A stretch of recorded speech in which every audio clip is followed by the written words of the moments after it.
voilà donc mu nekkoon suñu dernière musique du jour ñu àndoon ci nag ak Nino ci woyam boobu di GF ma koy may ñëpp ñi nga xamante ni rek mélomane la ñu am na si koo xam ne moom lu ñu teg rek mu apprécier parce que ñëpp lay déglu bàyyiwul kenn day mbalax day sabar day taaxuraan lu nekk lay def donc comme ni ma leen ko waxee tout à l'heure tey c'est jeudi on va parler politique donc pour loolu dañuy dalal rek suñu benn invité muy Sophie Ndour madame Dione nekk nag membre nekk agent au ministère des finances nekk aussi membre APR donc Aliou dama lay bàyyi rek nga daal di koy dalal avant ñuy tàmbale waxtaan bi. oui Fatou wax nga ko tey ñuy dalal Sophie Ndour bokk ci parti bii di APR di coalition Benno Bokk Yaakaar Sophie Ndour madame Dione ñu ngi lay nuyu di la wax dalal ak jàmm. maa ngi leen di fay allo di remercier également tamit ma fekk ci plateau bi di leen nuyu di leen jaajëfal. élection législative yi jeex Yewwi génn ni moom moo gagné Benno tamit génn ni moom moo gagné yow Benno nga bokk yow loolu nga jàpp yéen a gagné élection yi. de facto loolu ngay jàpp mooy yaay gagné ci ñun ñoo gagné ci élection yi mooy que ne la coalition Benno Bokk Yaakaar sort victorieuse de ces élections là. maintenant nan la ñuy jàngatee parce que il faut savoir que dañoo am benn bassin boo xam ne c'est un bassin électoral am na ay zones yoo xam ne gagné nañ ko am na ay zones yoo xam ne gagné nañ ko aujourd'hui pareeguñu les résultats définitifs génnagul donc yaakaar naa ne jarul ñuy yàkkamti PV yi ñu ngi fi ku nekk ci say PV ngay sukkandiku pour wax ne gagné nga. lu ñeel PV yooyu Yewwi démb ne ay bourrage d'urne ngeen def ci Fouta PV yi kenn signé wu ko yu ni mel. mais ñoom ils avaient des représentants dans les bureaux de vote soo gisee dóor yi ñu dóor au niveau du Fouta day woon ne carrément que ne est-ce que sax amoon nañ ay représentants dans ces bureaux là est-ce que la population seen militants demoon nañ. mais ñoom am na bureau de vote yoo leen ñàkk foofu. su nekkee wax nañ ko déggoo li ma la wax nee naa la lépp c'est entre les mains de la commission te yaakaar naa ne commission mat na mat boo xam ne li mu jàpp ne lii am waruñu ko jël comme PV bu normal duñ ko jël. te beneen affaire am na mooy que ne dañuy dem après en contentieux électoral mu ngi fi su nekkee ñoom li ñuy wax wóolu nañ ko pourquoi ñuy demander à ce que ba ñu publier. nañ bàyyi ba ñu publier suñu publier su nekkee am na lu ñuy kaas ñu dem kaas. ñu ko concrètement est-ce que l'intercoalition Yewwi Wallu amul majorité à l'Assemblée. c'est-à-dire que le problème vu les premières tendances ñenn ñi sax yenn médias yi dem nañ def joxe résultats yi mais nee nañ intercoalition Yewwi Wallu dina am lu toll ci peut-être environ 82 wala 83 députés yéen ñi nañ ci diggante 81 wala 82. man jàngat bi mooy njëkk a def mooy lan mooy d'abord intercoalition xam nga intercoalition dañoo nekk ci benn élection boo xam ne raw gàddu la te yaakaar naa bu jusqu'à présent ñoom bañu ne raw nañ leen li am kañ mooy dañoo def ñoom ay report de voix mais est-ce que dañoo war a def report de voix ils ont voulu faire une coalition sans pour autant aller jusqu'au bout de leur coalition pour man Yewwi dafa am ay candidats ay députés wala am ay députés maintenant nag problème bi mooy pourquoi ñoom ñuy boole seen député et qui dit que également que seen député yooyu ñu yor dañuy rester ci seen biir coalition lépp mu ngi fi. waaw mais loolu du ma ne am na ay tractations parce que peut-être sama niveau d'information tollagul foofu mais man li ma jàpp te li ma lire mooy que ne ñëpp na xam nañ ne liste suppléants yi ñoom ñoo demoon. te bi ci biir liste suppléants yi def nañ liste bi bien avant même que ne seen gars yi di génn ay ñoom Serigne Mansour Sy Djamil ay ñoom Maître Moussa Diop di génn te ñooñu dañoo génn après ne carrément nañ voté Yewwi nañ voté coalition Benno Bokk Yaakaar mais donc il y a des députés yoo xam ne ils sont de ces obédiences politiques là ils sont avec Serigne Mansour Sy Djamil ci quota wu bés du ñàkk ci quota wu jot na ak de Maître Moussa Diop lañ bokkoon mais est-ce que ñoom ils maîtrisent déjà leur liste c'est ça la grande équation qu'il faut se poser. Ils n'ont aucune maîtrise de leur liste là où nous on a une maîtrise de notre liste beneen affaire bi mooy man jusqu'à présent dama gëm ni on est majoritaire dans ce pays là jusqu'à ce que maintenant nag les résultats sortent et nous disent le contraire et boobu ils sauront que ne on est très républicain on va accepter ces résultats là bés bu ñu toogee commission bi génn joxe résultat ne diw moom moo am majorité à l'Assemblée nationale mais en tant que républicain bi ñuy woote et man en tant que républicain dinaa nangu loolu maintenant li ñu war a càmbar mooy nan la demee ak lan moo tax président de la République perdre yenn bastion électoral yi loolu pour man moom mooy jàngat bi nga xam ne ñun au niveau de la coalition Benno Bokk Yaakaar war nañ ko xool war nañ ko càmbaraat war nañ ko saytuwaat avant ñu yegg 2024. Fatou. D'accord voilà donc man fi ma doon ñëwee tout à l'heure rek avant ngay eggali moo nekk ci intercoalition bi c'est vrai que intercoalition la et que après peut-être mën nañ tasaaroo et tout mais bu fekkee ni loolu lañ demee bu ñuy réclamer ñoo nekk majoritaire am nañ droit même si c'est une intercoalition. mais xam nga intercoalition day fekk mu nekk benn liste nationale ak benn liste mais ñun ñëpp gis nañ ne bu képp ku dugg ci biir bureau de vote yi dañ fay fekk liste Yewwi fekk fa liste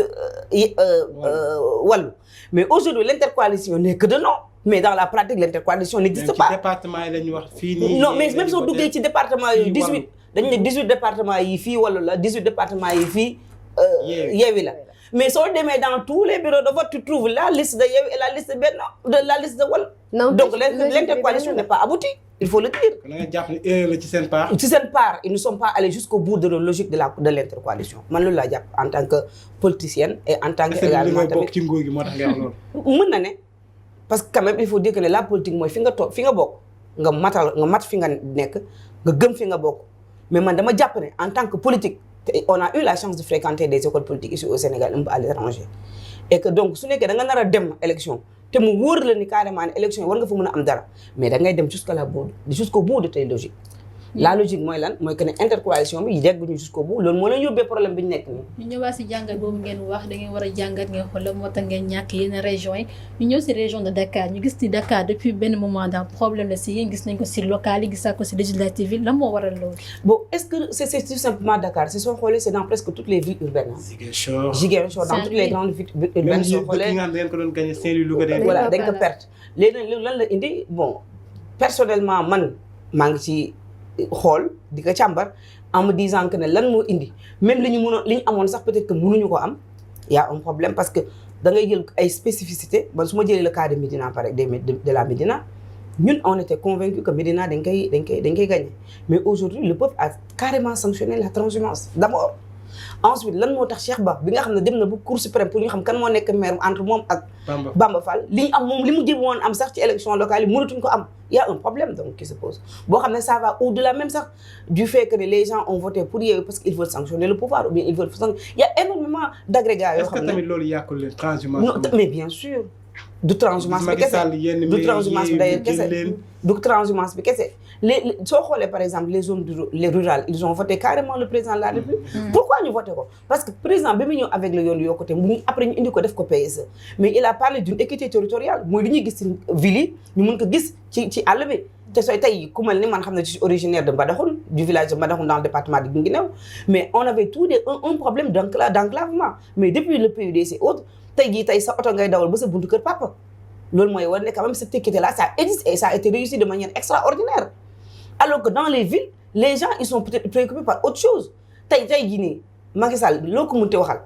foo dugg ci Dakar Ndiaye di nga xam ne lii di nga mën a teg sa baaraam ci li mu liggéey mais les gens ne réagissent pas favorablement moom laa la expliqué nii y a le BRT qui arrive moom laa la expliqué nii mais quand même jusqu'à présent mais il y a beaucoup de facteurs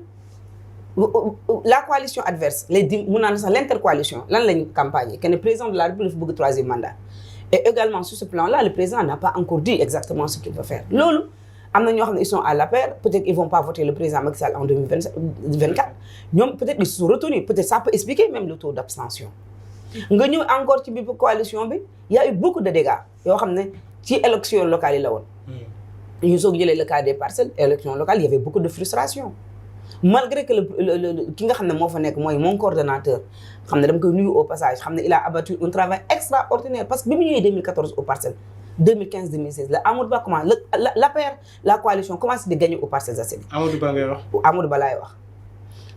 bi ñu gagné fa 2016 gagné fa 2017 2019 ñëw ñu dénk ko la région de Dakar et on a gagné la région de Dakar donc qu'est-ce qui explique aujourd'hui bu mu ñëwaatee soxla Parcelles Assainies mënuñu gagner c'est parce qu'il y a beaucoup de facteurs yoo xam ne peut-être ça ne joue pas en notre faveur moi j'ai des jeunes yoo xam ne ils ont voté pour la coalition Benno Bokk Yaakaar mais élection dama leen woo ba sonn jëluñu ma su ma leen jël ma woosoo bàyyi noonu rek troisième mandat moom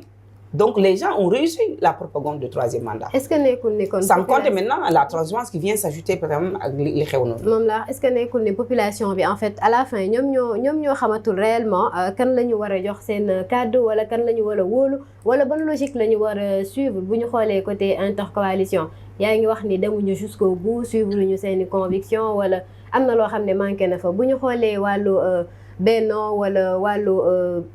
intercoalition bi toujours am na ñoo xamante ni ñu ngi transhumé di jóge fii di dugg fee même ki nga xamante ni mooy citoyen bi sax à la fin du xamante réellement kii est-ce que warati naa ko wóolu kii mu ngi dem fee est-ce que du yóbbaale li nga xamante ni moom laa doon bañ beneen parti à la fin est-ce que population bi tamit sonnuñu wala xamatuñu fan la ñu war a taxawee. man li ma jàpp mooy on a une population sociologiquement politique et très souveraine mais aussi tamit mature et que les politiciens on ne représente pas 1% de la population sénégalaise. Et nous n'avons pas le droit, man y compris, de manipuler cette population là. Comme mel ni Bamba mënoo ñëw tey nekk biir gëm sa bopp nga dem nga gagné le lendemain nga xëy nga dem parti au pouvoir. La transhumance dafa nekk une chose boo xam ne dañ ko war a tegaat sur la table mu nekk une question d'actualité pour moi. Pourquoi pas même voter une loi à l'Assemblée contre la transhumance. waaw pour aller plus loin. Parce que gis nga léegi conviction ay temps da nga naan kii naan man parti gauche laa bokk man libéral là man socialiste léegi amatu ci réew. mais Aliou au lieu de voter une loi ñi nga xamante ni ñoom ñooy nangu nit jóge beneen parti ñëw sa parti est-ce que ça va pas commencer d'abord par ñoom. non mais fii lan moo nekk objectif d'ailleurs des partis politiques mooy d'avoir le maximum d'éléments. d'avoir le maximum des éléments yi nga xamante ni peut-être bokkoo leen conviction ñu ngi la doon ŋaañi loolu noonu soxla na. non mais est-ce que aujourd'hui soo xoolee depuis un bon bout de temps depuis mën nañu ne 2012. soo xoolee les coalitions prennent le dessus sur ce qu'on appelle les partis politiques. gis nga parti politique bu nga xam ne man par exemple à la base je suis né dans une famille boo xam ne on est des communistes mais bi ñu demee ba xam ne par exemple gis nañ ne gisatuñ suñu bopp man mes parents ils ont carrément quitté la vie politique la scène politique. mais ñun ñi nga xam ne on est de la génération de 2007 yéeg ci kaw parce que boobu lañ commencé voter mais ñun peut-être gis nañ suñu bopp ci Abdoulaye Wade moo taxoon ñu nekkoon fa voter ko 2007 mais à un moment donné ce sont les dérives du pouvoir qui nous ont poussé à aller quitter peut-être que le président Macky Sall bi mu dem en 2007 ñu ànd ak moom dem. de bonnes raisons de bonne loolu lañ jàppoon en 2007. te pourtant donc ñu ngi ci logique libéralisme bi ñu nekk ba tey mooy que ne Abdoulaye Wade moo ñu tette ci politique on était peut-être des communistes avec nos parents mais entre-temps en grandissant on a changé on a progressé politiquement pour ce qui a fait qu'on a intégré le libéralisme de Wade. ba ñu dem ànd ak Wade ñu quitté Wade Macky ñu sonal ko te ñun on était beaucoup plus proche parce qu'on est du centre ñu dem ànd ak moom quitté dem liggéey ak moom xeex ak moom dans l'opposition ba jël pouvoir bi. Maintenant aujourd'hui on a constaté depuis 2012 que les coalitions du moins prennent le pouvoir sur les partis politiques et finalement partis politiques dañoo nekk en décadence alors que il y a que dans les partis politiques si la ngay jàngal ce qu'on appelle les idéologies les orientations politiques. Mais da ngay dem par exemple dans ton parti yow soo ko jàngul feneen. wala nga amoon peut-être que ne les bases à la en étant jeune fille ou en étant jeune garçon mais doo ko am aujourd'hui lan moo tax arrogance am mais du temps de Diouf wax jee fi nekk rek ñun on peut-être on était trop petite mais ñun ñi nga xam ne on avait des parents politiciens mais yow da ngay sentir benn respect mais aujourd'hui loolu amatul da ngay invité gars yi ci plateau yi xuloo xeex la ñuy def mais du débat d'idéologie bi ñuy teg même les gens qui sont à l'opposition mais amul benn idéologie bu ñuy défendre lu dul le panafricanisme idéologique la mais idéologie boo xam ne c'est lié par exemple même je dirais au continent ou bien même à la peau mais ça n'a rien à voir avec les idéologies politiques telles que définies par exemple par les grandes doctrines politiques loolu moo nekk dëgg. ñu gis ni que par exemple fii ci Sénégal ci campagne yi lii di parti opposition surtout lii di wàllu lu ñu doon campagne ci surtout troisième mandat homosexualité ñu fa demee lan moo tere tey waa Benno génn leeral nit ñi ndax sànq yaa ngi wax ci seen biir wax ngeen ni nit ñi da lay woo téléphone naa la non du ma voter damay préférer garder sama bopp parce que bëgguma troisième mandat lan moo tere tey parti du pouvoir génn wax lu leer nit ñi xam fan la féete. ku mel ni man de sama campagne électorale fi ma ko basé woon c'était même pas sur les réalisations du président de la République c'était plutôt lan mooy doon conséquence su cohabitation parce que ce sera un blocus xam nga su nekkee par exemple da nga nekk de Yewwi yow loolu la arrange mooy li ngay wax li population mën a dégg te wax dëgg fa neex yàlla soo bëggee dégg-dëgg li population bëggoon a dégg loolu la Yewwi jox mooy non au troisième mandat affaire góor jigéen mais fii tout le monde sait que ne on a un pays boo xam ne mais la loi est bien sur la dépravation des mœurs. Mais loolu ça règle carrément le problème l'acte contre nature ça règle carrément le problème de l'homosexualité mais pourquoi on va aller jusqu'à dire que utiliser le mot homosexualité sur nos textes mais ce serait quelque part alors que il faut pas oublier qu'on est un pays parce que au-delà de la politique je suis légaliste je suis juriste je suis légaliste et que man dama jàpp ne quand même pour une constitution qui se respecte on n'a pas le droit d'aller jusqu'à l'extrême d'autant plus que Sénégal bi mu jëlee indépendance am dañoo dem rectifier ay déclaration universelle des droits de l'homme mais soo jëlee article 1 ba article 4 mais on garantit carrément la liberté de l'être humain